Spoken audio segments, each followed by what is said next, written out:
இயேசு கிறிஸ்துவின் இனிய நாமத்தில் வாழ்த்துக்கள். இந்த நாளிலும் உபாகமம் 18வது அதிகாரத்தின் தொடர்ச்சியை நாம் கற்றுக்கொள்ளப் போகிறோம்.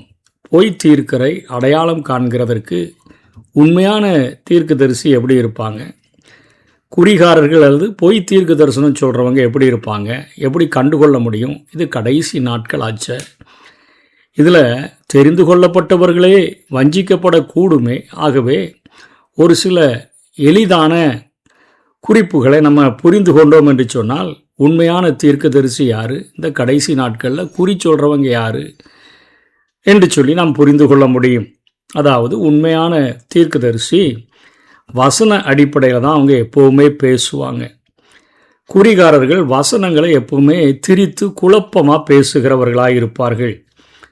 உண்மையான தீர்க்கதரிசி பாவங்களை சுட்டி காட்டி அவர்கள் உணர்த்துவார்கள்.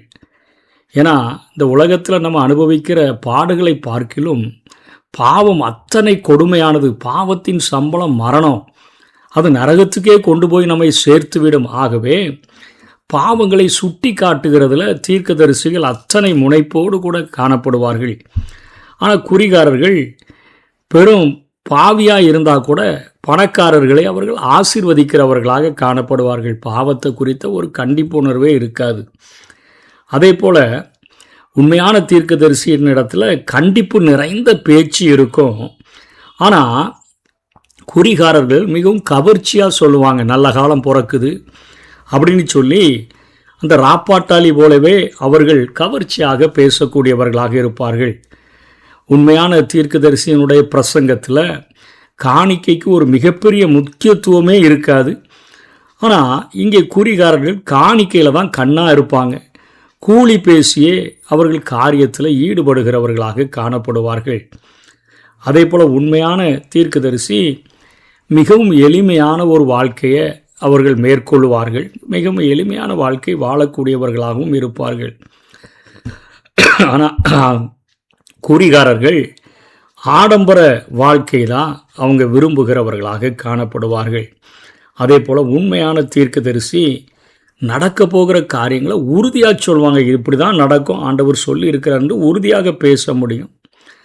இவங்க பொய் தீர்க்கதரிசிகள் அல்லது குறிகாரர்கள் பல காரியங்களெல்லாம் சொல்லுவாங்க. பழைய காரியங்கள் இவங்களெல்லாம் சொல்லி வியப்பில் அழுத்தி அப்படி நடந்துச்சு இப்படி நடந்துச்சு அப்படின்னு பழச ஒன்ஸ் அப்பான டைம்னு பேசிட்டு வருங்காரியங்களை மேலோட்டமாக சொல்லுவாங்க. நான் அங்கே போனேன், அப்படி நடந்தது இப்படி நடந்தது என்று சொல்லி ஒரு நாளில் நடந்ததை ரொம்பவும் பிரபலப்படுத்தி பேசிட்டு வருங்காரியங்கள் அங்கே மேட்ரு இல்லாதனால அவங்க அப்படியே அதை மேலோட்டமாக பேசுகிறவர்களாக காணப்படுவார்கள். அது உண்மையான தீர்க்கதரிசி கூறுகிறது அப்படியே நடக்கும். ஆனால் குறிகாரர்கள் கூறுகிறது பலவும் நடக்காது. அதே போல் உண்மையான தீர்க்கதரிசி பாரபட்சம் இல்லாமல் அவங்க எல்லா ஜனங்களையும் அவங்க ஒரு போல பார்ப்பாங்க. இவர்கள் பாரபட்சம் உடையவர்களாக இந்த குறிகாரர்கள் அல்லது கள்ள தீர்க்கதரிசிகள் காணப்படுவார்கள். நோட்டு நிறைய வச்சிருக்கிற இடத்தையே சுற்றி சுற்றி வருகிறவர்களாக இவர்கள் காணப்படுவார்கள். உண்மையான தீர்க்கதரிசி அவர்களுடைய ஜெப வாழ்க்கை ஒரு வசனத்தின் அடிப்படையில், உபதேசம் வசனத்தின் அடிப்படையில், அவர்களுடைய வாழ்க்கை அமைப்பு கூட அந்த வசனத்தின் அடிப்படையிலேயே இருக்கும். தேவனுடைய சித்தத்தை, அந்த சித்தத்தின் மைய பகுதியில் அவர்களுடைய ஜெபம், உபதேசம், வாழ்வு அமைப்பு எல்லாமே அப்படியே இருக்கும். ஆனால் இவங்க கிப்டாட்டிச முறையில் தான் மக்கள் வியக்கும் முறையிலான ஜெபங்கள் இருக்கும். செழிப்பு மிக்க போதனைகளெல்லாம் குறிகாரர்களுடைய செய்திகளில் ஜெபங்களில் காணப்படும். கிப்னோட்டிச முறைன்னு சொல்கிறோமே, மக்களை கவரக்கூடிய காரியங்களில் தான் அவங்க இருப்பாங்க. உண்மையான தீர்க்கதரிசி நீதியை பற்றி பேசுகிறவர் மாத்திரமல்ல, அந்த நீதி உள்ளவராக அவர் நடக்கிறவராகவும் இருப்பார். ஆனால் இந்த குறிகாரர்கள் அநீதி செய்யும் அரசியல்வாதிகளினுடைய அடிவருடிகளாகவும், இவர்கள் அநியாயங்கள் தீமைகள் இவைகளுக்கு துணை போகிறவங்களாகவும், கரைப்பட்ட காசு எப்படியாவது கிடைச்சிட்டா போதுன்னு சொல்லி அதுக்கு ஆசைப்படுகிறவர்களாகவும் காணப்படுவார்கள்.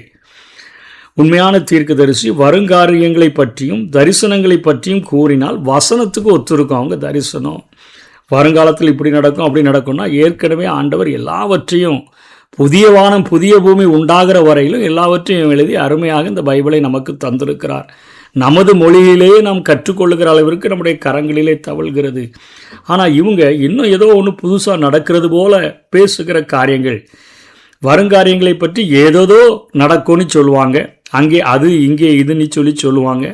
தரிசனங்கள் கூறுகையில் பரலோக நரகம் பற்றியெல்லாம் பல கட்டுக்கதைகளை, புராண கதைகளை, வெறும் தரிசனங்கள் இவைகளே தான் அவங்க முக்கியப்படுத்தி பேசுவாங்க. பரலோகத்துக்கு போனேன், அதை பார்த்தேன், இதை பார்த்தேன், அங்கே போனேன், அவர்களை பார்த்தேன், இவர்களை எல்லாம் புராண கதை, கட்டுக்கதை, இவைகளை அந்த தரிசனத்தை பார்த்தேன்னு வேதத்துக்கு ஒத்திராத, வசனத்துக்கு ஒத்திராத கட்டுக்கதைகளை அடித்து விடுகிறவர்களாக இருப்பார்கள். அதைத்தான் பவுல் அப்போஸ்தலன் எச்சரிக்கிற போது, கட்டுக்கதைகளுக்கு சாய்ந்து போகிற காலம் வரும். அது இப்படிப்பட்ட நாட்களில் தான் நம்ம வாழ்ந்து கொண்டு இருக்கிறோம்.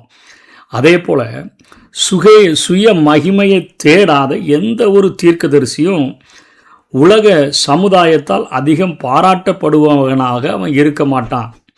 ஏதோ ஒரு மூலையில் இருப்பான். உலக சமுதாயம் அவனை பாராட்டாது. அவனுக்கு சுய மகிமையை தேடுறதில்லை. மக்களுக்கு பாவம் பற்றிய பய உணர்வு ஏற்படுகிறதுனால அவரை விட்டு அவங்க விலகியே இருப்பாங்க. இந்த ஆளை கூப்பிட்டானா இவர் எங்கெங்க நமக்கு கவர்ச்சி மிக்க வாக்கு தத்துவத்தை கொடுக்க போகிறாரு, அதை செய்யுங்க, இதை செய்யுங்க, அப்படி செய்யுங்க, எப்படி செய்யுங்கன்னு சொல்லி இவர் வசனத்தை பேசி நம்மை சரி செய்ய தானே பார்ப்பார்னு நினைப்பாங்க. அதனால் அவரை விட்டு விலகியே இருப்பார்கள். இங்கே சுய மகிமையை தேடிகள் அந்த குறிகாரர்கள், அவங்களுக்கு சமுதாயத்தில் நல்ல மதிப்பு இருக்கும். நாட்டை ஆளுகிறவர்களையே ஈஸியாக போய் பார்த்து வந்துடுவாங்க.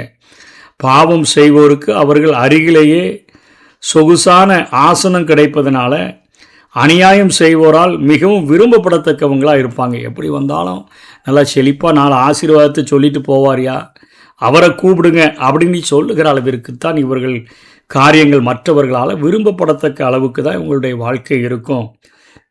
உண்மையான தீர்க்கதரிசிகள் தமக்கு முன் இருக்கும் மக்கள் கொஞ்சம் பேர் இருந்தால் கூட கூடி வந்திருக்கிறவங்கள தேவனிடம் திருப்புகிறதிலேயே, தேவனுக்கும் மக்களுக்கும் நெருங்கிய உறவை ஏற்படுத்துகிறதிலேயே தான் இந்த உண்மையான தீர்க்கதரிசிகள் அப்படியே இருப்பாங்க. ஆனால் குறி சொல்கிறவன் கள்ள தீர்க்கதரிசி அப்படி இருப்பான். கூட்டங்களில் திரளான மக்களை கூடி வர செய்வதையே முக்கிய நோக்கமாக அவர்கள் கொள்வார்கள். எப்படி இன்றைக்கி அரசியல் மேடைகளில் பேசுகிறதற்கு அரசியல் தலைவர்கள் வருகிற போது எப்படியாவது கவர்ச்சியான விளம்பரங்களை செய்து கவர்ச்சியான வெகுமதிகளை கொடுத்து கூட்டங்களை சேர்க்கிறார்களோ, அதே போல் மக்களை கூடி வர செய்கிறது தான் அவங்களுடைய முக்கியமான நோக்கமாக இருக்கும். அதையே தமது குறிக்கு கிடைத்த ஒரு சாதனையாக அவங்க பயன்படுத்துவாங்க. நாங்கள் பேசினா எவ்வளோ கூட்டம் வருது பாருங்கள் அப்படின்னு சொல்லி அதை செய்கிறவர்களாக இருப்பார்கள்.